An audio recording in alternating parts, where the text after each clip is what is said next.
tardes. Aquí retomamos, estamos nuevamente en el Centro de Estudios de Hermenéutica y hoy continuamos con el segundo encuentro del ciclo que comenzó el miércoles pasado, titulado La filosofía política entre la historia conceptual y las ciencias sociales, a cargo de Nahuel Greenberg. Les queremos recordar que cada uno de los 3 encuentros de este ciclo son grabados, es decir, en este momento estamos grabando, por eso es que nos van a poder escuchar y ver. A quienes no pudieron estar en el primer encuentro, las invitamos a verlo en el canal de YouTube de la página institucional del Centro de Estudios de Hermenéutica, en la página de la UNSAM. Ahora en un ratito, ya en cuanto Nahuel comience con su exposición de este segundo encuentro, lo voy a poner en el chat para que puedan acceder así muy fácilmente, y si no, claro que pueden visitar la página y así de paso enterarse de las demás cosas que estamos ofreciéndoles. Nahuel, queremos agradecerte, queremos contarte que en 6 días, es decir, menos de una semana, hubo más de 100 visualizaciones del primer encuentro, lo cual nos alegra muchísimo, porque, bueno, quizás sea una señal o seguramente sea una señal de que hay mucho interés en lo que nos estás convidando para reflexionar sobre este tema, como vos decís, que es así, un tema liminal. Así que te paso la palabra para no abundar, es decir, para no quitar minutos de este encuentro, y gracias también, como decimos siempre, a todas y a todos los que se van uniendo. Bueno, gracias Laura, gracias Diego, Marina, como siempre, y a todos los que se volvieron, a todos y todas los que se volvieron a conectar. Efectivamente, estamos en el segundo encuentro de este ciclo de 3, que es la filosofía política entre la historia conceptual y las ciencias sociales. Voy a reponer muy brevemente un poco las coordenadas del problema. La idea de hoy es, como adelanté en el anterior encuentro, que conversemos y que veamos un poco la significatividad que tuvo ese momento político, histórico de Alemania, que es la República de Weimar, y que veamos un poco el debate jurídico político, que es una cocina para quienes nos dedicamos a la filosofía política y a la historia conceptual, una cocina donde se puede ver muy bien esto que habíamos hablado en el primer encuentro, que es la lógica de los conceptos políticos, sobre todo modernos, la, la, bueno, no la génesis, porque la génesis viene desde la modernidad, pero sí la lógica y las aporías, ¿no? Los lugares, los puntos ciegos y lo que no pueden agotar o resolver. Y encontré, leyendo el libro de Gastón Burucúa, de Civilización, una frase que quiero traer a colación para reponer esto, las coordenadas del problema, que es una frase en realidad es un diagnóstico, sí, cuenta Huizinga, Joan Huizinga, un historiador holandés, que en un congreso de filología celebrado en octubre de 1934, en Treveris, en una ciudad de Alemania, bueno, se había como escandalizado, asombrado mucho de que un colega en ese congreso de filología haya dicho que no había que esperar de la ciencia tanto la verdad cuanto espadas afiladas, ¿no? Y bien, entonces ese escándalo que le pudo generar a Huizinga también es un poco el,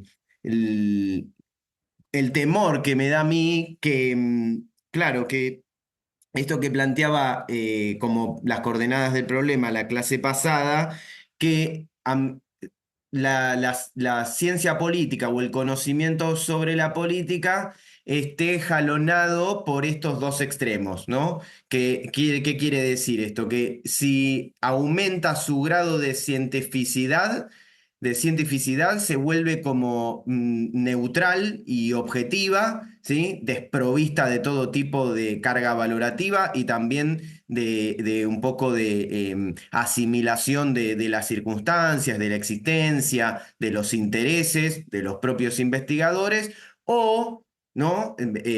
Habida cuenta de que obviamente todos entendemos, después de la clase pasada, la deconstrucción de ese dispositivo matemático geométrico al modo Hobbes, ¿sí? Bueno, la caída de la ciencia política o del conocimiento sobre la política en el otro callejón sin salida, que es efectivamente considerar que toda apreciación sobre los conceptos y sobre los procesos políticos es nada más que la manifestación de unos intereses y de una voluntad política sesgada, ¿sí?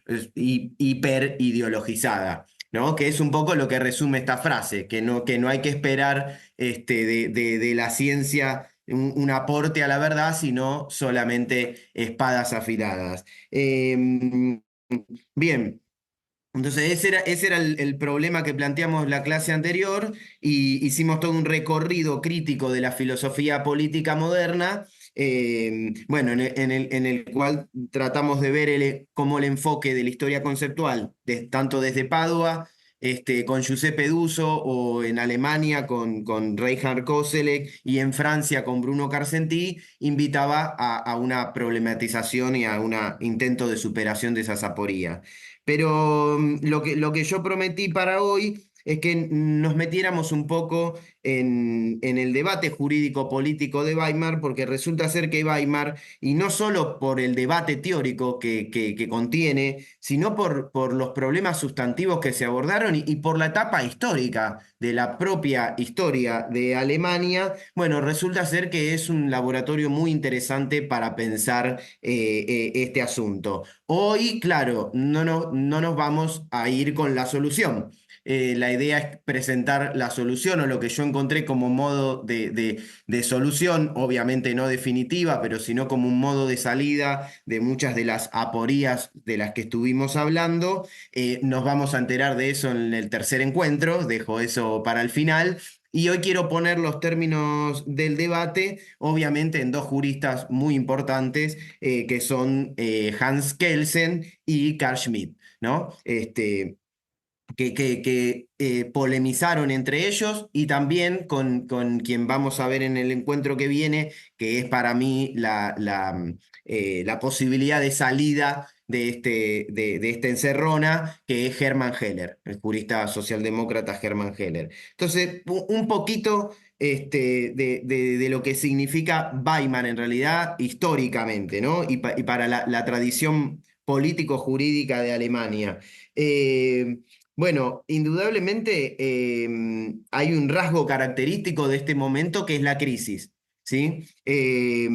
Pero hay cosas muy arraigadas que tienen que ver con maneras de entender el Estado. Vamos a estar hablando mucho sobre el Estado y también un poco sobre la democracia en la tradición política alemana. ¿Por qué digo esto? Bueno, porque claro, históricamente, fines del siglo XIX, está organizado a partir del Imperio Alemán de Bismarck, ¿no? Entonces, hay un proceso de transición entre fines del siglo XIX, principios del XX, donde vamos llegando a este fenómeno que es Weimar, que es una república democrática, la República Democrática de Weimar. Pero acá hay una transformación histórica que es acompañada obviamente de de consideraciones sobre los conceptos políticos, como veníamos hablando. Y es lo que se da, lo voy a decir con una fórmula un poco como de trabalenguas, un contraste entre lo que se considera como el derecho del Estado o el Estado de Derecho, ¿cierto? Entonces, bajo la égida del imperio alemán, de la figura de Bismarck, claro, había una manera de entender el derecho del Estado, ¿sí? Que esto está muy arraigado en la historia alemana. Se puede ir a buscar incluso a autores más atrás en el tiempo, de que hay algo así como un, el Estado alemán y una espiritualidad, ¿sí? Una cosmovisión completa, ¿sí? Que tiene anclaje concreto y material que precede a la Constitución, ¿sí? Si entendemos por Constitución la Constitución formal, ¿sí? Como veíamos en la clase pasada. Y es más, donde entonces la constitución escrita y la constitución formal se entiende como limitativa de los poderes de una organización política ya existente. ¿Qué es esto? El derecho del Estado. Esa organización, bueno, está obviamente asentada sobre todo en el ejército, pero también en modos de ser, ¿cierto? Está condensada en modos de ser históricos, en modos de entender entonces la propia historia y la cultura. Y por supuesto en una organización jerárquica, podríamos decir, bueno, monárquica, ¿no? Yo acá estoy buscando una cita que es de Thomas Mann y que para mí grafica bastante bien esto que estamos diciendo. Denme un segundito, ¿eh? Sí, acá está. Dice, bueno, está hablando de la diferencia entre espíritu y política y dice que contiene la diferencia entre cultura y civilización, ¿no? O sea, el alma de la sociedad, ¿sí? Y fíjense lo que dice Mann, que esto está en línea con la diferenciación entre libertad y derecho al voto, entre arte y literatura. Y el carácter alemán es cultura y lo contrapone a civilización, ¿no es cierto? ¿Por qué es cultura? Dice, bueno, porque es alma, es libertad, es arte y no civilización. O sea, civilización hay que entender derecho al voto, literatura, ¿no? Eh, entonces, y en esa antítesis, em, dice, entre civilización y cultura, el concepto de cultura se liga al de moral, ¿sí? Puesto que después de todo, y como ya observara Schopenhauer en su estética, los méritos de la nación alemana, así como las de su arte, son preponderantemente de índole moral, en contraste con el intelectualismo de la civilización occidental, ¿sí?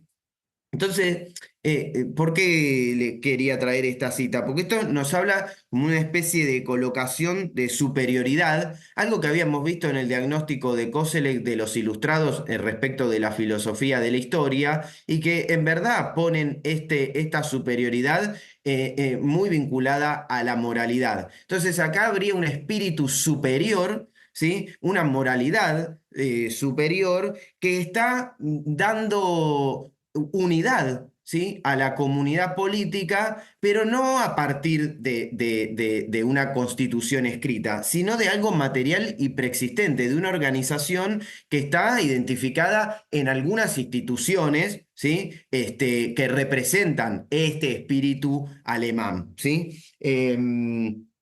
Bien, entonces, esa es una tradición que está contrapuesta en el derecho a la constitución belga austríaca, ¿no? Lo que yo estaba diciendo antes pertenece más a la parte prusiana de la historia política de Alemania y nunca deja un poco de estar en tensión con esta otra parte que es la belga austríaca, ¿no? Sabemos que a Alemania siempre le costó mucho, ¿cierto? La unidad política como Estado-nación, tal como conocemos nosotros por nuestra propia historia, ¿no?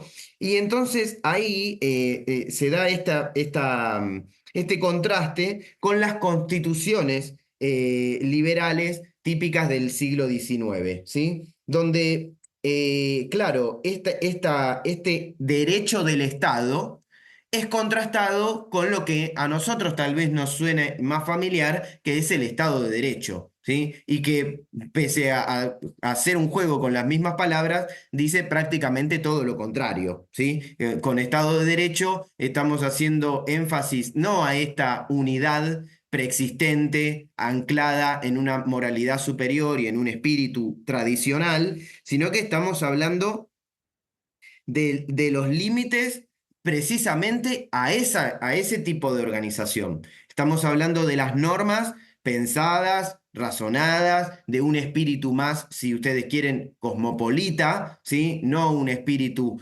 de la superioridad moral nacional, como era esto de Alemania, y estamos hablando más de un conjunto de reglas que están atribuidos a una dimensión ya institucional y típicamente de derecho, o sea, del orden jurídico, como vamos a ver prontamente, como lo entiende Hans Kelsen, ¿sí?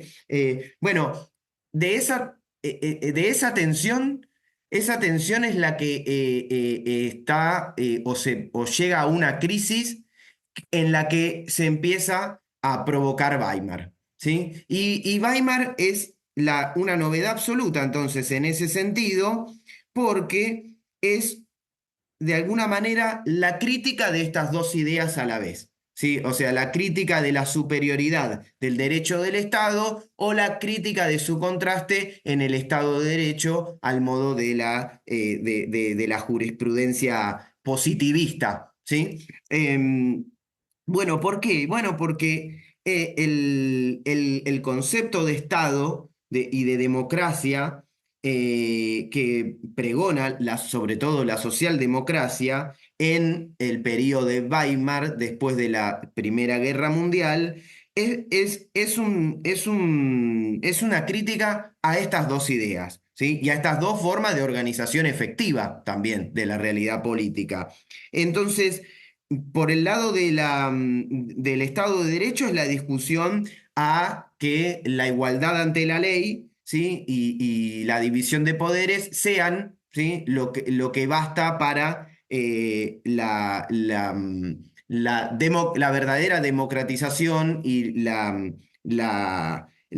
alcance de una comunidad política, porque quedan solo en la mera formalidad. Si nosotros hacemos conscientes el ordenamiento efectivo de los poderes y las circunstancias de los que integran el Estado-nación, bueno, vemos que la igualdad y la libertad jurídicas consagradas en el derecho no son efectivamente lo que prometen ser. ¿Sí? Algo les falta. Si pensamos en una construcción de la ciudadanía, serían los derechos civiles y políticos que no alcanzan para dar cuenta de una efectiva participación democrática. ¿Sí? ¿Hasta acá venimos bien? ¿Sí? Bueno, cualquier consulta, algo, me interrumpen, no hay problema. Bueno, entonces, esto es lo que representa entonces para mí Weimar, ¿sí? La crítica tanto al Estado de Derecho como a esa más antigua modalidad del derecho del Estado basada en la superioridad del espíritu y de la moralidad alemana. Obviamente esto está vinculado mucho al desarrollo industrial y a la formación de la conciencia de una clase trabajadora que empieza a advertir que la democracia liberal no satisface efectivamente sus demandas y sus reclamos, ¿sí? Y entonces el proyecto está orientado, en lo que vamos a ver en el tercer encuentro, hacia el desarrollo de un Estado social de derecho, ¿sí? Donde el adjetivo de lo social a Estado es muy importante porque da cuenta de toda una transformación jurídico-política y también espiritual, ¿sí? De la tradición política alemana. Bueno, entonces ese turbulento y complicado periodo que ha, muy vinculado a la situación del desarrollo industrial, ha generado la conciencia de las masas y la sindicalización del mundo del trabajo. Bueno, es lo que da con una democracia social de masas que pone en tela de juicio, bueno, esta doble tradición. Eh, entonces, ese es el, digamos, donde se inserta la República de Weimar. Ahora bien, al interior entonces de la elaboración de la propia Constitución, hubo un debate entre estos juristas, ¿cierto? Para ver, bueno, Leticia Vita, que es una jurista y politóloga argentina, estudia muy bien esto, en un texto que se llama ¿Quién es el guardián de la Constitución? Sí, Marina, ¿que te querías preguntar algo? ¿No? Ah, bien, y en ese texto que quién debe ser el defensor o el guardián de la Constitución, obviamente ella repone mucho del debate entre Kelsen y Carl Schmitt, que es lo que quiero plantear hoy para que veamos cuál es entonces en nuestro último encuentro la posibilidad de salida.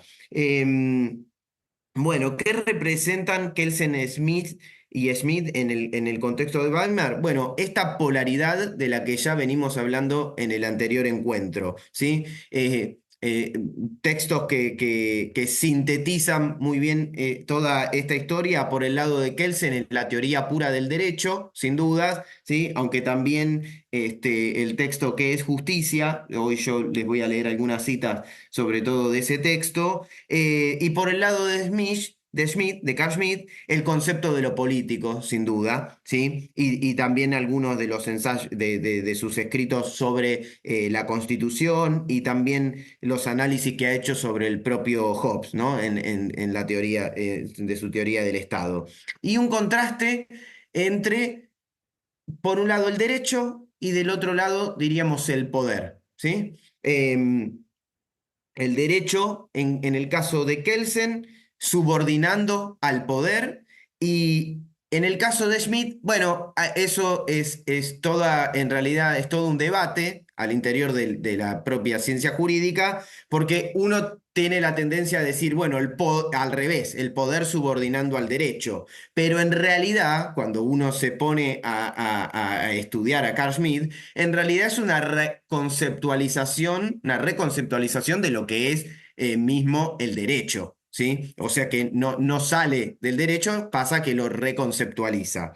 Bueno, en ese texto de Vita y en muchos de los análisis al respecto, se da este problema, ¿no? De quién es la garantía de la Constitución. Un texto también de Schmitt en el que se puede ver esto es la defensa de la Constitución de 1931. ¿Y qué dice Kelsen, por un lado, ¿no?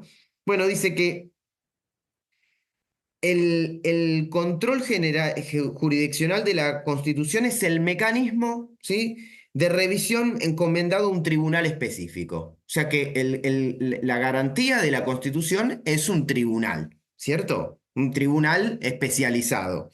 Esto está inspirado en la Constitución austríaca de 1920, ¿sí? ¿Y cuál es la tarea mayor de ese tribunal? Es anular los actos inconstitucionales adoptados tanto por el Parlamento o por el Poder Ejecutivo, ¿sí? Entonces estamos en una tradicional división de poderes, ¿sí? Donde le cabe al Tribunal Superior, ¿sí? A este tribunal, bueno, velar por el respeto de las normas y las leyes, ¿sí? ¿Por qué? ¿Por qué tiene que hacerlo esto? Bueno, porque se supone que ese tribunal superior está exento de los intereses y conflictos, ¿sí? Las voluntades, muchas veces preexistentes, y las direcciones, de alguna manera un poco sesgadas, que caracterizan a las otras formas, a los otros poderes, tanto al parlamentario como al ejecutivo, ¿sí? Y entonces que la tarea cotidiana de gobierno es esa. Yo quería leerles acá una cita. em, bueno, primero una que me salteé sobre qué significa Weimar, ¿no? Por ejemplo, para Jacobson, un estudioso de este periodo, de este momento, que dice que Weimar fue el punto de partida de la lucha del poder del imperio y su condensación en la teoría del derecho del Estado, ¿no? Según esta doctrina, la unidad del Reich alemán era considerada como la expresión de la voluntad estatal, lo que hablábamos antes del derecho del Estado, ¿no? A través del representante y del concepto de dominio o gobierno, que los alemanes llaman Gesellschaft, ¿sí? Pero hacia la segunda mitad del siglo XIX, la burguesía había reunido todas las energías progresistas y revolucionarias para contrastar esta teoría del derecho, ¿sí?, centrada en la utilización de conceptos y construcciones jurídicas, en contra de aquellas posiciones que entendían el Estado y el derecho a partir de un contenido político y filosófico focalizado en la voluntad soberana, ¿no? Bueno, eso era por Weimar.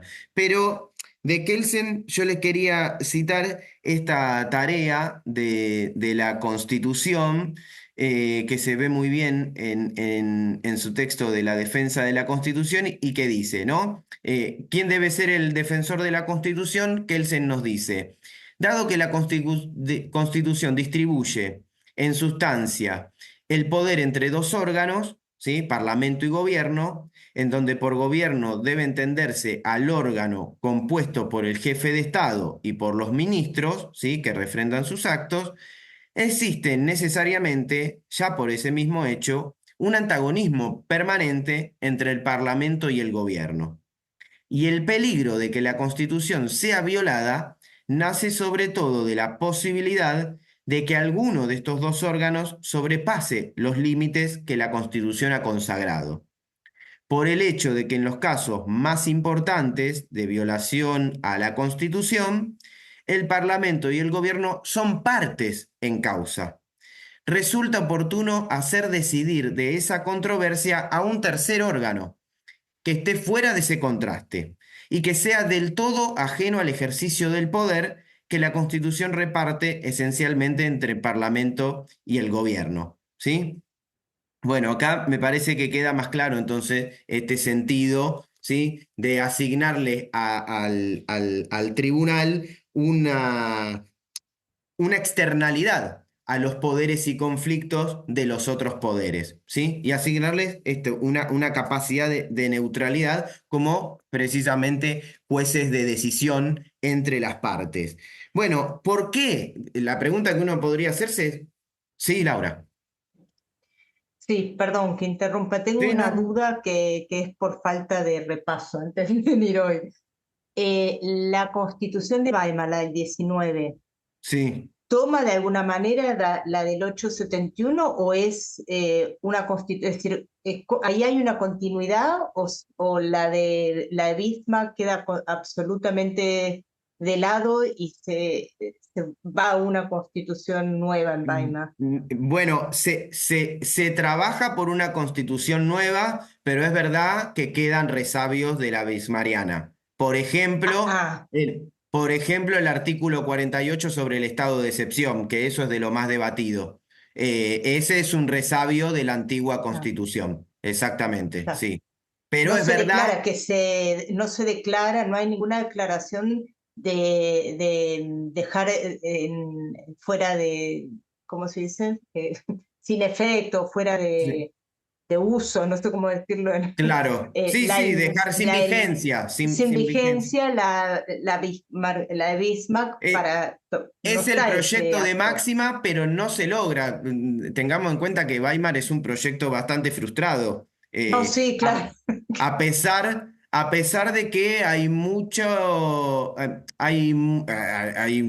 conflicto y mucha renovación teórica que a veces se expresa en los artículos de la Constitución y a veces no se consigue, en torno a lo que yo estaba diciendo incorporar estas demandas sociales o esta Mm, conceptualidad social, ¿sí? Pero no hay una transformación radical, no hay claro, y hay resabios como, bueno, eso es la literatura vuelve a caer una y otra vez en ese concepto tan, en ese artículo tan que polémico, que es el artículo 48 acerca del estado de excepción, que daría mm, poderes absolutos, ¿sí? En determinadas situaciones, que obviamente ahí viene todo el debate de cuáles son las claro. condiciones, cuáles son los principios de proporcionalidad, bueno, todo el debate de de los juristas en torno a, bueno, cuándo se puede aplicar, en qué circunstancias, hasta qué medida, en qué proporción, Mm, ¿sí?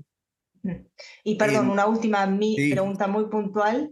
El fragmento o la cita que mencionaste de Thomas Mann al comienzo, sí, ¿esa de dónde está ya extraído? ¿De te... dónde es y de qué año? ¿Es del 30? No, a ver, porque eso me llama tanto la atención. Es... Esa, eh, si está, si no lo vemos después, me lo mandás después.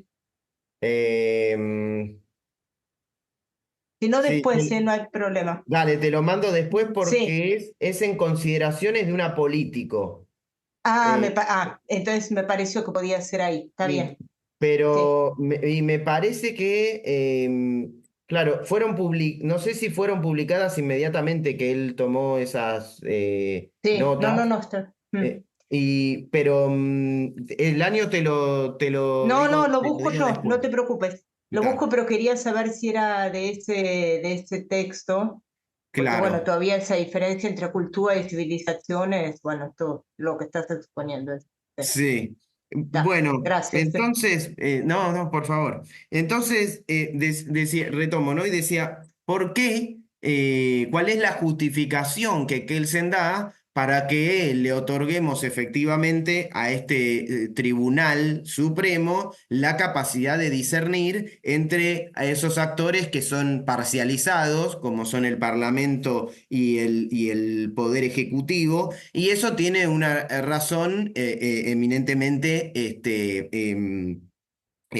jurídica, ¿sí? Es cómo funciona el derecho y cómo llegamos a establecer esas normas, ¿sí? Que aseguran que sean válidas y que sea válido esta atribución del Tribunal Constitucional. Y entonces, miren lo que dice Kelsen en qué es justicia, ¿sí? En el capítulo ¿Por qué obedecer al derecho? Dice Kelsen, ¿no? Debemos presuponer como hipótesis la norma según la cual debemos cumplir los requisitos de la primera constitución de la historia, ¿sí? Si queremos interpretar las relaciones entre estos individuos, ¿sí? Como obligaciones legales, como derechos legales y como responsabilidades legales, y no como simples relaciones de poder, y si queremos diferenciar entre lo legalmente correcto o incorrecto, se debe suponer esta norma. Esta es la base de un orden legal positivo, la razón última de su validez. Esta norma que hay que suponer es la norma fundamental, ¿sí? Kelsen es conocido por la tesis de la escalinata de normas, ¿sí? La norma fundamental es la base y como estoy tratando de mostrar acá la norma básica, ¿no? Es la base, y como estoy tratando de mostrar acá, esa norma es parte de una hipótesis, hay que suponerla. Entonces hay que suponer una norma básica que dice que va a ser derecho, justo, correcto y válido aquello que se derive de una norma fundamental. ¿Sí? Bueno, se puede ver, me parece acá, todo el kantismo que tiene el argumento de Kelsen, porque hay esta especie de imperativo categórico, ¿no? Este ordenamiento necesario para que haya una moral correcta, decía Kant. Bueno, eso que Kant estaba pensando para el orden de la moralidad, Kelsen lo está proponiendo para el orden del derecho. Entonces, si suponemos esta norma fundamental, ¿sí? Resulta imposible, dice Kelsen, asumir que la naturaleza, ¿no? O Dios, o un ordenamiento que tiene que ver con la historia, como era el derecho del Estado para la monarquía, ¿no? Que todas esas cosas queden autorizadas, ¿sí? Para decir qué es lo que se tiene que hacer, ¿sí? Tener la máxima autoridad. No, dice, la autoridad legal no ha creado la norma básica, ¿sí? No se trata de una norma positiva, de acuerdo con la Constitución. Se trata de una norma que presuponemos como hipótesis, ¿sí? Entonces, todo el andamiaje de la teoría pura del derecho está inscrito en un procedimiento, que es la norma básica, esa norma fundamental y esa escalinata de normas de que todas las otras normas, las positivas, las que ponga el Parlamento o en los decretos del Ejecutivo, respeten esa norma fundamental y básica del derecho puro, ¿sí? Entonces, eso justifica que sea el Tribunal Superior, los juristas, los que sean los guardianes de la Constitución, porque es el procedimiento formal de esta hipótesis de la norma básica y fundamental, los que les confiere autonomía y neutralidad frente a la parcialidad, a la manifestación de intereses de todos los otros poderes, ¿sí? Bien. Entonces, ¿y qué posibilita sobre todo este ordenamiento constitucional? Bueno, indudablemente para Kelsen la pluralidad democrática, ¿sí? Entonces, ¿qué permite la distribución de los poderes y esas garantías? Bueno, que las opiniones estén contenidas, ¿sí? Que no rebasen nunca los ámbitos propicios para llevarlas adelante. Las discusiones en el Parlamento, la puesta en práctica de las leyes por el Ejecutivo y el poder, el Tribunal Superior de Justicia, velando porque los procedimientos estén cumplidos a rajatabla por cada uno de los que intervienen en la elaboración de las leyes y las normas, ¿sí? Bien, esto es lo que sostiene entonces la garantía de la Constitución. Em, a ver, estaba buscando una cita de esto.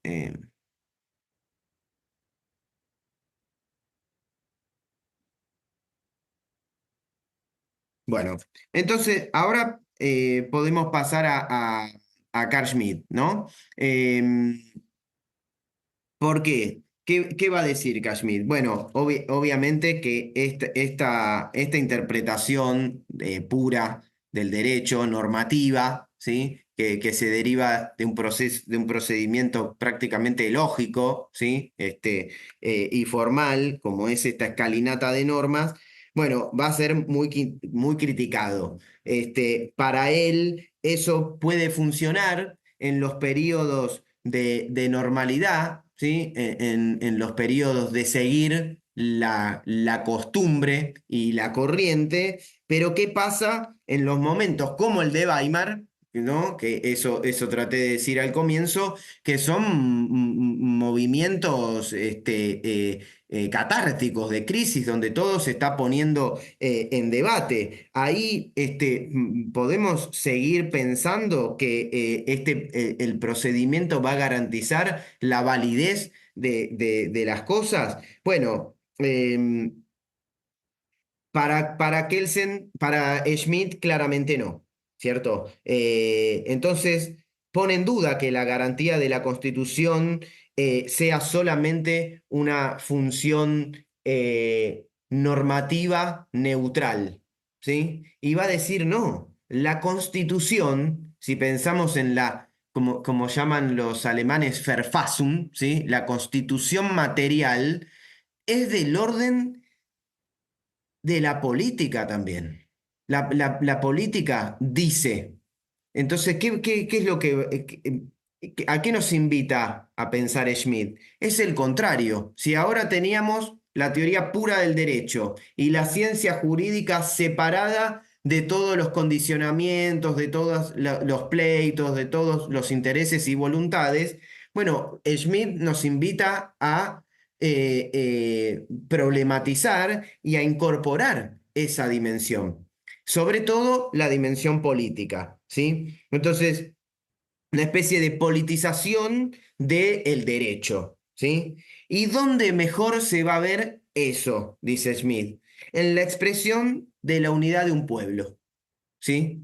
Que expresa, que afirma su existencia, y en el concepto de decisión, indudablemente, ¿sí? Si decíamos Kelsen es derecho sobre el poder, ¿sí? Y con Schmitt podríamos invertir un poco la forma, poder sobre el derecho, ese poder va a estar anclado en la decisión. Y va a decir Schmitt, bueno, en realidad se constituye la unidad del pueblo constituye en realidad, ¿sí? Y legitima o no legitima este ordenamiento que nos proponen de normas, ¿sí? Que no son puras y que siempre responden en realidad a la existencia de un pueblo que siga considerando que va a organizarse a partir de esos preceptos, de esas normas. Si el pueblo decide que no, entonces ahí se constituye el poder y se transforma, ¿sí? El procedimiento. Smith reivindica la importancia de los principios de justicia, entonces, derivados de la política, de conceptos políticos y económicos. Entonces, ¿quién defendería la Constitución? Es el pueblo el que la defiende. Si no le satisface, si ya no la considera como un resguardo efectivo, bueno, entonces la va a modificar. La va a modificar. ¿Cómo? Sobre todo a través de la atribución que el pueblo le da al jefe de Estado. La clase pasada hablamos de la importancia del concepto de representación política y para Schmitt eso indudablemente está operando. ¿Cómo se ve la manifestación de ese pueblo? Siempre mediada por la representación. En particular, para Schmitt, del jefe de Estado, ¿sí? Pero si no fuera a través del jefe, eso puede ser un problema, pero que no elimina nunca la representación, ¿sí? Concretamente, dice Schmitt, bueno, cuando nosotros hacemos una manifestación, estamos siempre en representación de una unidad política, conceptual, de una forma de visión, a pesar de que no estemos todos los que estamos involucrados en eso, ¿sí? Pero representamos ese colectivo, ¿sí? Entonces, dice Schmidt, ¿qué es lo que sobre todo puede evitar en un momento tan turbulento como el de Weimar? Para Schmidt, este anclaje en el decisionismo existencial de un pueblo, bueno, son las dilaciones típicas, ¿sí? De los otros poderes, sobre todo del Parlamento, ¿sí? Estamos en una situación de desborde, porque un poco eso sucedió durante la República de Weimar, ¿sí? Empezaron a haber conflictos armados entre socialdemócratas, entre las primeras formaciones del nacionalsocialismo, entre los distintos grupos políticos y que discutían parlamentariamente, que les costaba mucho llegar a una decisión, ¿sí? Que los debates se interrumpían, las leyes no se sancionaban. Entonces, claro, la deriva era una crisis creciente, ¿sí? La forma de parar eso era con una voluntad política determinada que se impusiera por sobre estos debates que atentaban contra la unidad, ¿sí? Porque el problema sigue siendo un poco como veíamos también en el encuentro pasado, la unidad política, ¿sí? La unidad política que para Kelsen estaba garantizada con el respeto a la división de poderes y con la incorporación en el Parlamento de las distintas fuerzas, bueno, vemos que acá esa unidad está puesta en crisis, en realidad, porque no puede activar ningún proceso, que está esterilizada porque los debates son interminables, porque los conflictos no cesan, porque hay una parcialidad de intereses que supuestamente queriéndolos incorporar nunca terminan siendo operativos, ¿sí?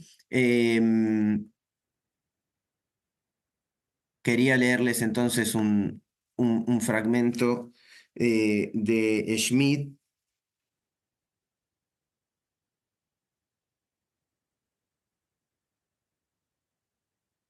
Entonces, Schmidt dice que la Constitución de Weimar presupone a todo el pueblo alemán como unidad, ¿sí? Que funge directamente como mediadora, sin las organizaciones de los grupos sociales, y que es capaz de actuar, puede expresar su voluntad, y en el momento decisivo, superando las decisiones pluralistas, debe reunirse e imponerse. La Constitución busca dar a la autoridad del presidente del Reich, sobre todo, la posibilidad de unirse directamente con esa voluntad política general del pueblo, y precisamente por ello, de actuar como guardián y defensor de la unidad constitucional y de la totalidad del pueblo alemán. ¿Sí? Bueno, esto me parece que muestra bien el contraste, ¿no? Acá tenemos anclado en el pueblo, en la unidad y en la representación que encuentran en el jefe de Estado, la garantía de la Constitución, ¿sí? Que es una constitución material, no una constitución formal, ¿sí? Esto obviamente tiene como conceptos principalísimos la identidad, la homogeneidad, ¿sí? Inscriptas en esta tradición que yo decía antes, imperialista o monárquica del derecho del Estado. El derecho del Estado vendría a ser esta identidad del pueblo, ¿sí? Este poder constituyente, ¿sí? Que afirma los principios de una constitución o los rechaza, ¿sí? Entonces el decisionismo termina siendo el acto jurídico. Jurídico es esa decisión política, ¿sí? De la organización y que da la unidad efectiva, no la unidad declamada, la unidad formal, da la unidad efectiva en el espíritu de un pueblo. Entonces, este es el contraste planteado, donde lo que yo encuentro, eso es lo que vamos a tratar de ver en el último encuentro, es que ambas dos, ¿sí? Y esto tal vez parezca más raro en la de Schmidt, que propone tal vez una salida del liberalismo, de la constitución formal, ¿sí? Que tiene tradición desde la modernidad, desde la fundación de la modernidad en adelante. Las dos están inscritas en una aporía fundamental, que como yo había dicho en el primer encuentro, se dificulta acá pensar la política porque no se puede asir su principal objeto de estudio, que es verdaderamente cómo comprendemos la acción, ¿sí? En el caso de Kelsen es súper evidente porque está separado de la acción, ¿sí? Eso es lo que invita a pensar la constitución formal y el tribunal como superior órgano del respeto de la justicia. Pero también en el caso de Schmidt, porque Schmidt no está proponiendo una consideración decisionista del derecho, ¿sí? Y una articulación de la política, eso está muy claro en el concepto de lo político, a partir de la decisión sobre el amigo y enemigo. Lo que resume el concepto de lo político es ese contraste entre amigo y enemigo, ¿sí? El asunto es que eso está separando, ¿sí? Em, a la decisión y al poder, ¿sí? De lo que podamos entender como conocimiento sobre la política, más allá de la afirmación de intereses circunstanciales. O sea que tenemos una teoría pura del derecho versus una filosofía existencial del decisionismo del pueblo en el representante que afirma una identidad y una unidad concreta de hecho, ¿sí? Pero que llega hasta el límite máximo de tener que decidir sobre quiénes son amigos y quiénes son enemigos, ¿sí? Y los enemigos quedan totalmente al fuera, totalmente marginados. Para ingresar en esa unidad política, tienen que pensar, hacer y sentir como nosotros es como esa superioridad moral histórica, ¿sí? Del derecho del Estado que decíamos al principio, ¿sí? Entonces, la filosofía política existencial, en lugar de un Estado de derecho, nos propone un Estado total, ¿sí? Y basta ver las circunstancias históricas para ver cómo esto declinó en el fenómeno nacionalsocialista, ¿sí? Em, Nahuel, perdón que sí. interrumpa. Ahí Gabriel pregunta, ¿comprender qué acción? Comprender la acción política, comprender la acción política. O sea, lo que estoy tratando de decir es que en el caso de Kelsen no podemos comprender la acción porque la defensa de la Constitución está completamente separada. La unidad del Estado no es una unidad efectiva, es una unidad de derecho, ¿sí? Provista por el mecanismo de las normas, ¿sí? En el caso de Schmitt, tampoco podemos pensar la acción concreta, ¿sí? Como objeto primario de la política, porque si bien nos hace pensar en el devenir, ¿no es cierto? En la materialidad de los procesos, en las circunstancias, la solución schmittiana termina dando por tierra, ¿sí? Algo que vamos a ver en el encuentro que viene, es importante para considerar la acción política, que es la pluralidad. La pluralidad es un problema, porque es lo que impide, según la lectura de Carl Schmitt, es lo que impide la acción. ¿Sí? La acción política. Siempre estamos hablando de la acción política. ¿Sí? Entonces, resulta que ninguna de las dos respuestas satisface a responder verdaderamente cómo podemos interpretar que actuamos políticamente. No sé si se entendió. Heller, que es el tercer interviniente en esta discusión, sintetiza esto en una fórmula, eso está al inicio de sus escritos políticos. Nosotros vamos a hablar más en el último encuentro de la teoría del Estado, que es el texto más importante, el más teórico también.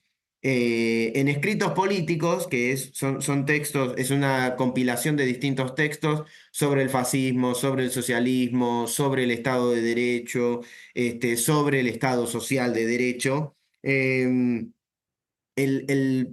primero de los textos de escritos políticos es Europa y el fascismo.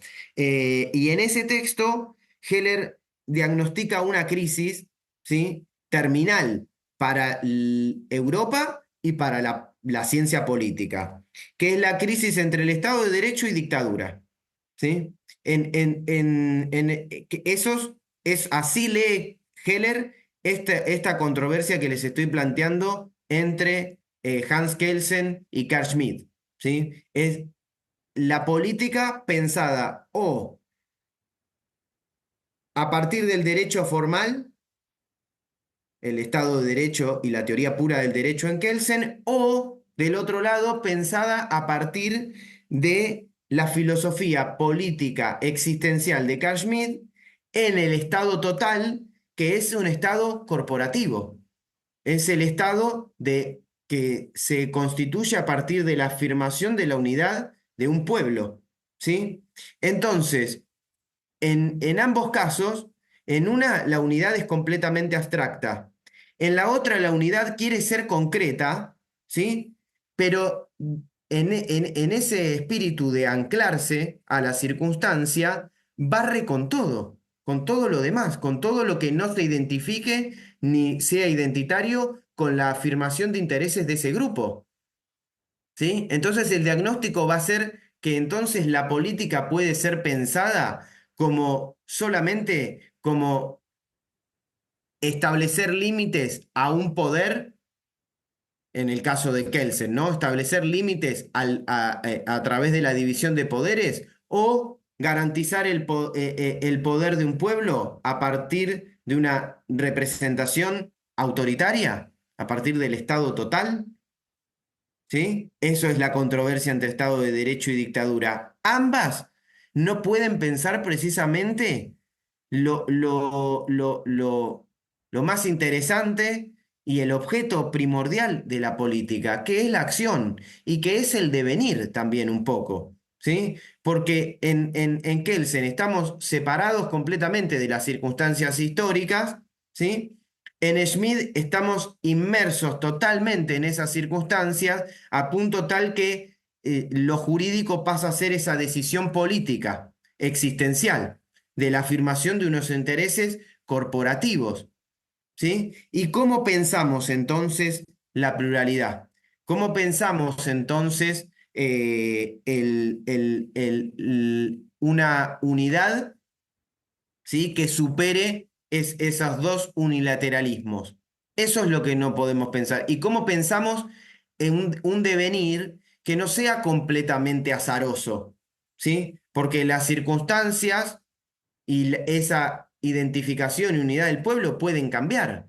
Vemos que van cambiando. Y si cambia y decide otra cosa, entonces nunca vamos a conseguir tener más o menos una unidad estable, porque si derecho pasa a ser la decisión y esa decisión entre amigo y enemigo, en realidad lo que estamos diciendo, ¿sí? Es que estamos limitando el sentido de la política.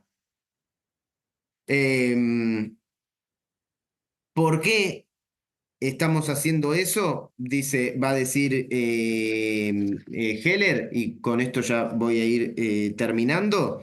Es porque estamos separando en realidad dos cosas que deberíamos pensar juntas y que vamos a ver en el último encuentro como pensar juntas, que son el Estado y la sociedad, que son el conflicto y las partes, y que son la formación de una unidad, ¿sí? Pero de una unidad que no intente, o por la vía abstracta o por la vía existencial, barrer, ¿sí? Con esas partes. ¿Podemos pensar una unidad que está hecha de partes distintas? Esa sería la pregunta. ¿Y podemos pensar la acción política a partir de conceptos que nos permitan ver mejor la verdadera interacción entre los grupos? Em, Esa va a ser la propuesta de superar entonces estos dos,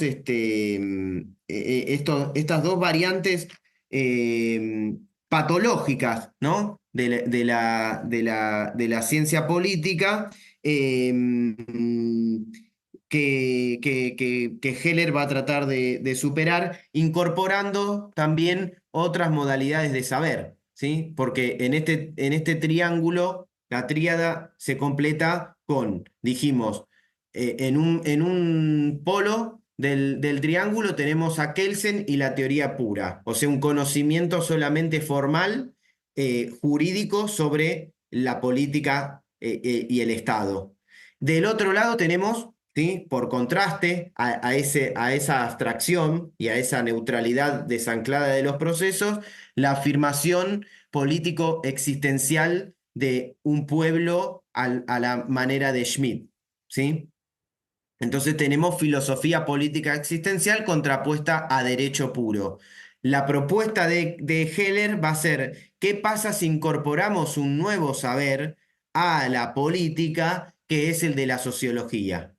¿Sí? Y la sociología, las ciencias sociales o la historia y la sociología en realidad nos van a poder permitir ver mejor cómo es cómo es el armado de la constitución de un Estado y qué significa el Estado. Va a resignificar la idea de Estado, ¿sí? Para dotarla a la vez de concretud, pero que esos aspectos concretos no se diluyan en una pelea acérrima entre posiciones contrarias, ¿sí? Sino que logremos como una manera de estabilizar un poco los conflictos, pero no estabilizarlos por un juez aparte, ¿sí? Por un tribunal aparte. Va a ser, como lo adelanté un poco en el primer encuentro, va a tratar de hacer una síntesis dialéctica entre tanto Kelsen y Schmidt para decir que en realidad el triángulo del conocimiento político debería incorporar a la sociología. ¿Sí? No se trata de una lógica sustitutiva de saberes, como yo traté de mostrarlo cuando hablé un poco sobre el título de este encuentro, ¿no? La filosofía política, la historia conceptual y las ciencias sociales. Se trata de hacer una articulación de estas formas de conocimiento sobre la política para ver si podemos dar cuenta mejor de su núcleo, ¿sí? Que es la acción concreta, que es la interacción entre los grupos y que es el devenir. ¿Sí? De las circunstancias, de algo que no está estático y cerrado de una vez para siempre. Bueno, hasta ahí por hoy. Bueno, muchísimas gracias, Nahuel. Vamos entonces con preguntas, comentarios, dudas o repetir alguna idea o concepto que les haya quedado dudoso. Sí, Fernando.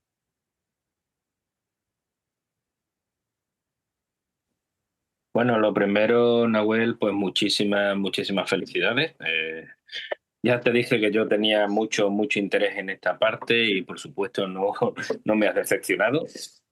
Sobre todo porque ya te digo, yo trabajé mucho, yo creo que lo comenté la semana pasada, trabajé mucho la idea, un concepto que está que al final de Ser y Tiempo que Heidegger no termina de desarrollar, pero que en cierto modo tiene mucho que ver con la situación política de la época, que es el concepto de folk. Heidegger además que estuvo muy influenciado por todo, digamos, la parafernalia, por llamarlo de alguna manera, Volkisch, sobre todo Junger.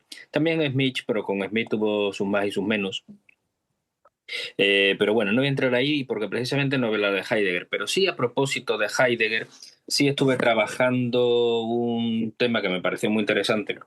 He situado esta noción de folk a final de Ser y Tiempo, lo menciona en el famoso parágrafo 74, también en algunos más, pero claro, ya luego todo ese tema se queda como un poco olvidado.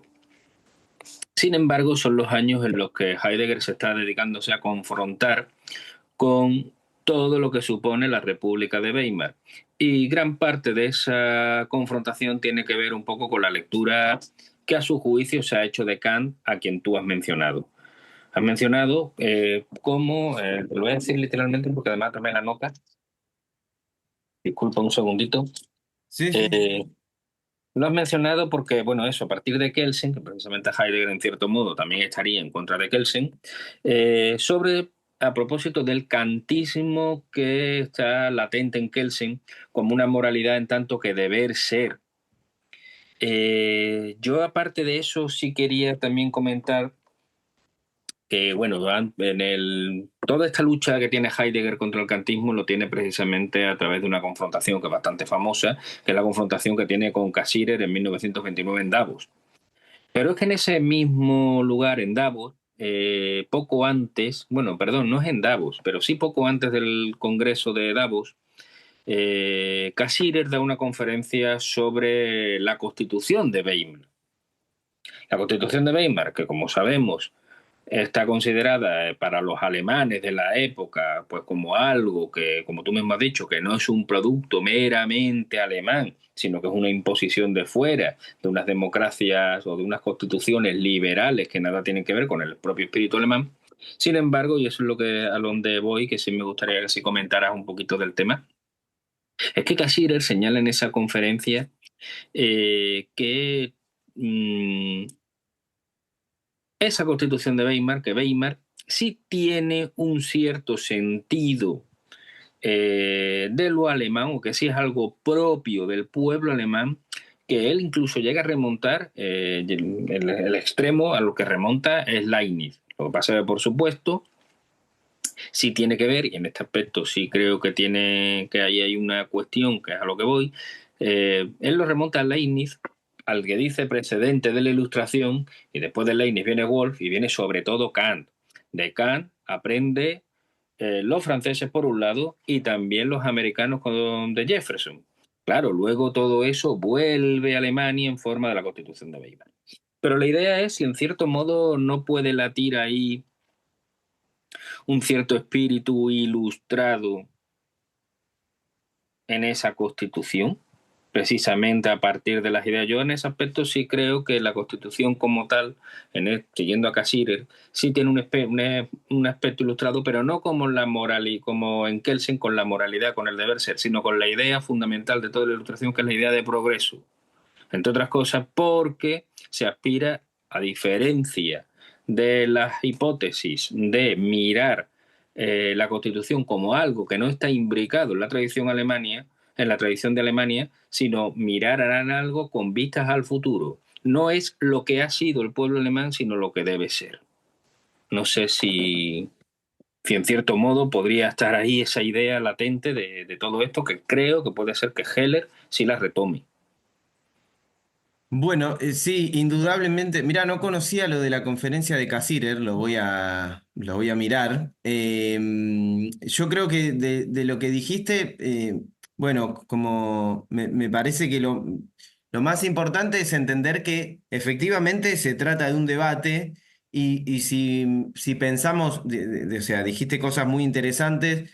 Yo me quedo con estas dos, ¿no? Con la incorporación en la Constitución de Weimar de algo de la tradición alemana, efectivamente yo estaría bastante de acuerdo, mirándolo siempre desde Heller. ¿Por qué? Porque esto va a tener que ver con algo, un poco de esto voy a decir en el próximo encuentro, pero con los debates de Heller con los marxistas y con los hegelianos, ¿no es cierto? Sí, porque al fin y al cabo, precisamente ahí es que al final Claro, eso. La idea es que los hegelianos sí precisamente tratan de cerrarlo con la idea de absoluto al final, mientras que claro. los casirianos, neocantianos, no. No, exacto, pero lo decía también por el sentido de que, en el sentido en que Heller va a entender el socialismo, ¿sí? Y precisamente vos decías, che, ¿puede haber acá algo que es parte de la tradición alemana? Y sí, porque Heller no va a plantear un socialismo internacionalista como los que se estaban formulando en las internacionales, ¿sí? Porque él va a ser muy explícito y va a recuperar muchas veces el concepto de nación. O sea, de que hay una identificación que no por ser socialista, ¿sí? Va a haber una identificación inmediata entre un alemán, un francés, un inglés o, no sé, un latinoamericano, ¿no? No hay una identificación internacionalista así cosmopolita. Hay siempre, sí, y eso porque lo saca sobre todo de que esto es un debate, él lo quiere sacar de una asociación a lo material y económico. Dice, el socialismo no es un asunto solamente de reivindicaciones materiales. Hay algo que hace, ¿sí?, a la unidad de la nación y a la cultura, a la dimensión cultural, y la dimensión cultural está puesta en una práctica, ¿sí?, en un hábito que se va consolidando. Y dice, entonces, todo socialista, todo verdadero socialista debe tener en algún punto el sentido de lo nacional. Después, obviamente, podemos pensar en los vínculos internacionales, en las asociaciones, pero no podemos, sin tener alguna idea sobre eso y alguna mirada socialista sobre la nación, saltar al internacionalismo. Entonces, digo, eso para mí yo lo leo como parte de la tradición cultural alemana que piensa desde una nación, que no piensa en términos completamente cosmopolitas, ¿sí? Y después, esta idea de progreso, bueno, esto es debatido también en el propio Heller, porque hay quienes tratan de decir que por más que él lo intente, no puede sacarse de encima resabios liberales, ¿sí? O progresistas, y que esta idea del Estado social de derecho tiene algo del derecho al modo kelseniano, ¿sí? No quiero extenderme demasiado porque algunas de estas cosas voy a decir en el encuentro que viene, en el último encuentro. Pero entonces sí, podría pensarse que eso digo, es un debate entre los especialistas sobre Heller, el grado de todavía de liberalismo que pueda haber, pese a lo que él trató de superarlo, ¿no? Por abstracto, por idealizado. Así que sí, yo creo que las dos cosas son pensables y al interior del propio proyecto, siempre hablando de Heller, que es el autor del cual yo me ocupo, ¿no? Pues muchas gracias, Nahuel. Muy, muy No, de interesante. nada. Sí, Gabriel. Sí, muchas gracias, Nahuel, por presentar el contraste entre derecho y el poder y cómo esta polarización dicotómica nos lleva a reflexionar. Creo una contradicción en las dos posiciones cuando son tomadas in extremis, ¿sí? Ujú. Si bien la posición, digamos, de Schmitt parece ser más pragmática, existencial, cuestionando a lo ideológico, pone una premisa hipotética significativa, que es la noción de amigo-enemigo. O sea, lo que cuestiona justamente la teoría pura, ¿sí? Como abstracción intelectual, termina siendo también una concepción muy particular. Mm. Y creo que sí, la posición abstracta, digamos, de la teoría pura del derecho no deja de ser también una posición idealista, ¿no? Una posición intelectual y pone una supremacía. Está bien, no será el jefe de Estado, pero hay una supremacía de lo intelectual.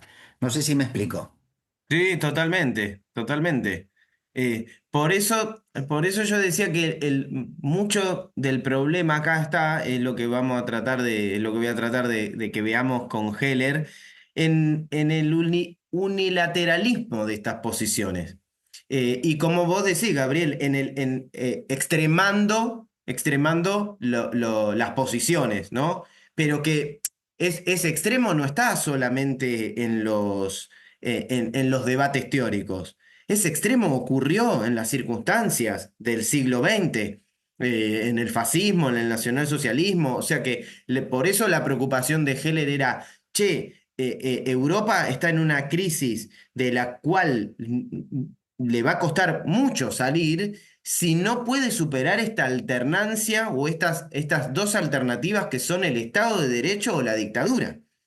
Entonces, no hay un camino por el medio en el que podamos incorporar. Por eso digo que Heller es hegeliano, aunque crítico, tiene sus disputas, pero sí recupera esta concepción dialéctica y lo dice explícitamente.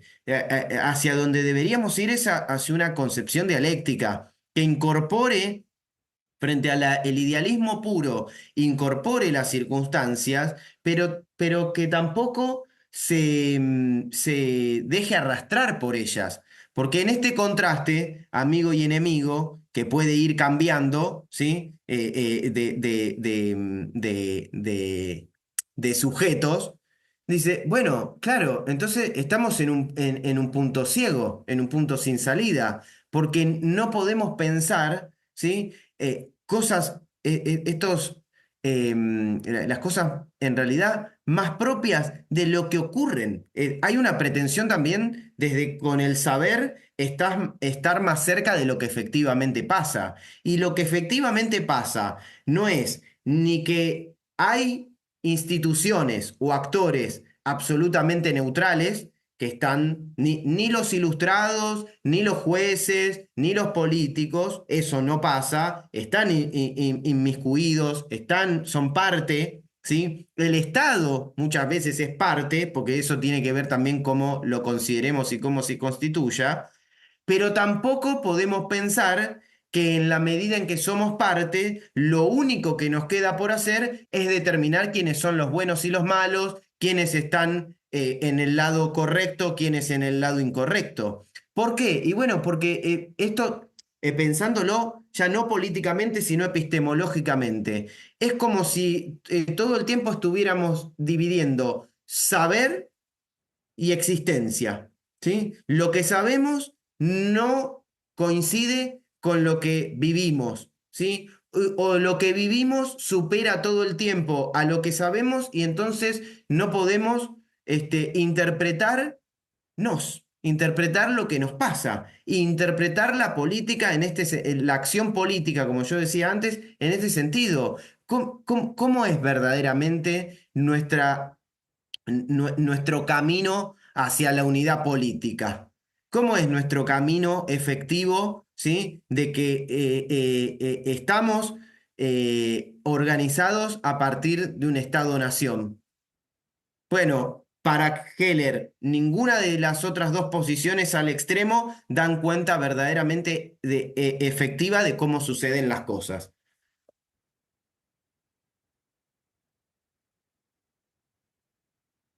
Muchas gracias. De nada.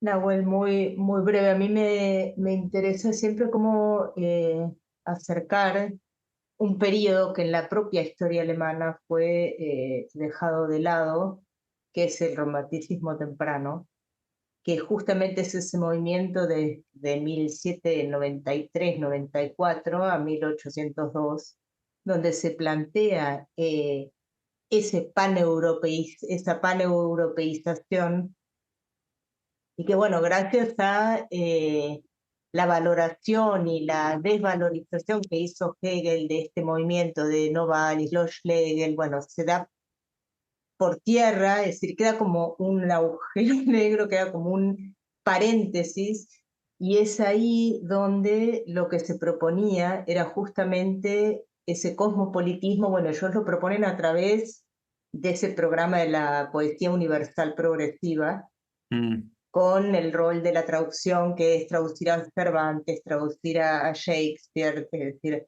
y hacer ese intercambio cultural. Y ahí redefinen el concepto de fraternidad, de los tres: libertad, fraternidad e igualdad. Redefinen o se concentran en el concepto de fraternidad, para justamente establecer que fraternidad no es solamente lo igual, la comunalidad, esta filosofía Claro. de lo que es igual, sino la síntesis. Y Novalis habla de los antagónicos, todo el tiempo es la tensión entre antagónicos. Entonces es tan interesante cuando volvemos a ver, y en el planteo que estás haciendo, cómo quedan polarizadas dos posiciones casi incompatibles, diciendo así: esto que sucedió en Alemania y que se dejó de lado por razones incluso hasta editoriales, podría haber dado un aporte a lo que después quedó tan escindido, ¿no? Exactamente, Es exactamente. increíble. Y eso vuelve a pasar con Heller, de hecho, porque según tengo entendido, por lo que hablé con algunos colegas, en la maestría hay un profe que es Agustín Casagrande, que él viene del derecho, llegó a la historia conceptual antes habiendo estudiado derecho. Y él nos contaba que aún hasta hoy sucede que los juristas estudian sobre todo Kelsen. Y capaz teníamos otro compañero muy capo, Pedro, no, Pablo, ahora me olvidé el apellido, y que él venía de la ciencia política. Y nos dicen, la ciencia política, sobre todo acá en Argentina, es Smith. Entonces, ¿quién faltaba? Faltaba Heller. Falta Heller, que es una posición, como vos estás proponiendo, que trata de hacer una síntesis eh, y que trata de pensar, a ver si podemos pensar de otra manera la composición de la unidad.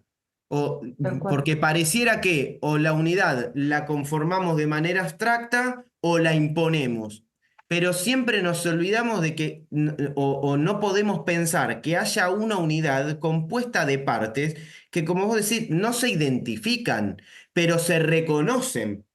Eso es lo que trata de superar el Estado social de derecho, un reconocimiento de distintos, pero que operan juntos. ¿Sí? Estoy Tal adelantando cual. un montón de lo que va a ser el Claro. encuentro que Bueno, pero viene, ese pero el es, núcleo claro, es ese. sí. Y ese es el programa, si lo decimos de estrictamente Novalis, dice justamente le interesa llegar a una síntesis, pero que dice que no anule los elementos constituyentes. Es Claro, decir, que no sea una síntesis que equivalga a una homogeneidad, sino justamente a esa diversidad cultural y a ese, por eso hablan de un pan-europeísmo o de una paneuropeización, que bueno, pues esto es cuestionable también desde otros aspectos, ¿no? Pero y tratan toda la teoría de la traducción que proponen a partir de esto, claro. de esa no aplanamiento, sino incorporación de elementos diferentes, pero que Sí, se aportan mutuamente y que constituyen una unidad heterogénea. Y totalmente. por eso es que, bueno, y por eso puede ser progresivo, porque hay constante desarrollo, constante movimiento dialéctico, van a decir ellos, ¿no? Claro. Sí, sí. Sí, y están ahí, es decir, son todos autores que cayeron porque ellos mismos. El propio Friedrich Lehel se volvió secretario de Metternich, entonces hicieron ellos mismos una vuelta al conservadurismo y que no permitió que su obra temprana entrara en juego, por decirlo de alguna manera. Y bueno, y después además se leyó siempre lo posterior, que bueno, esas interpretaciones que llevan a que fueron la base después del nacionalsocialismo, la parte como el fundamento teórico, ¿no? Claro. Es muy interesante ver cómo eso se va como arrastrando, cómo sigue Sí, no, y lo que me operando. decís me hace ver que en realidad está muy inscripto en la tradición del pensamiento alemán. Eh, sí, sí. Sí, Yo no me acuerdo, me parece que Dumont, Luis Dumont, rastrea algunas de estas cosas en Herder. pues Eh, seguramente, sí, claro, eh, seguramente. en un libro Sí, que Dumont tiene sobre el individualismo, creo que no sé si sí, es ensayo sobre el individualismo, que es una crítica sí. a la modernidad liberal, como Mm. recoge esta idea que vos estás diciendo a partir de algunas cosas de Herder. Eh, Seguro, porque Herder lo que desarrolla es que no puede haber un desarrollo, perdón, que no puede haber sí, un desenvolvimiento del individuo fuera de la sociedad. Es decir, claro. ellos hablan de la comunidad, de la Gemeinschaft, de aquello que es común. Y ahí todo el Mm, tema del lenguaje y bueno, todo el claro, programa humboldtiano de las lenguas y el rescate de Wilhelm von Humboldt, el rescate de todas las lenguas que todavía que existían todavía en Europa. Lenguas que después cayeron en desuso ahí y que va. ya quedaban. Es todo ese interés por la compilación o sí, la incorporación de elementos disímiles, antagónicos o diversos. Son como estos tres términos. Claro, Mm, sí, exactamente, sí. sí. Muy interesante, sí.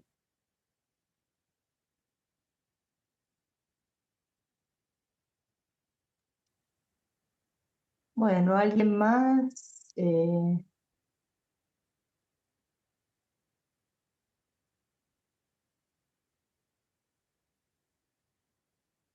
Creí que Fernando abría la cámara. Bueno.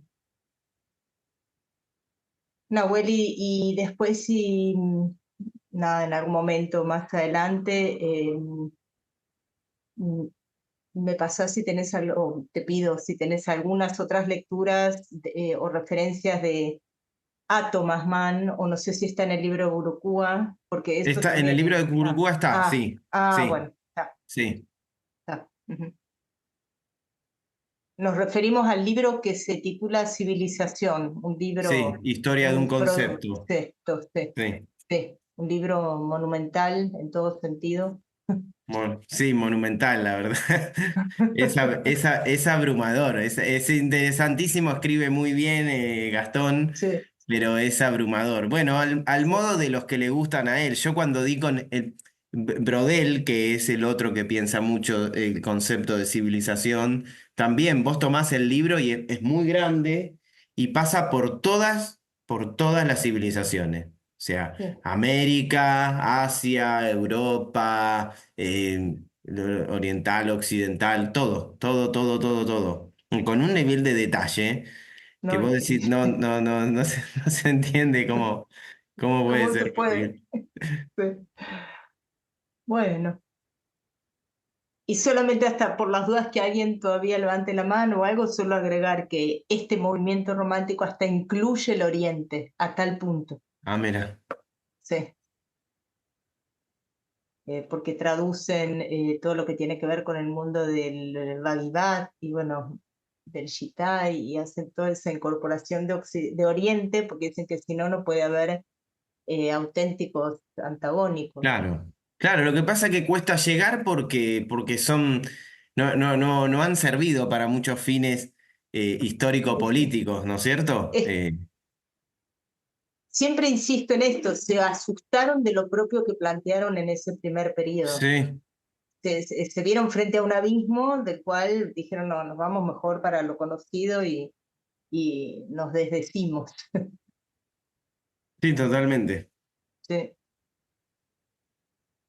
Bueno, entonces insistimos una vez más que a partir de mañana ya tenemos a disposición la grabación, es decir, esta grabación para que compartan con quienes, bueno, quizás sepan que no pudieron venir o que están por acercarse a al tercer encuentro.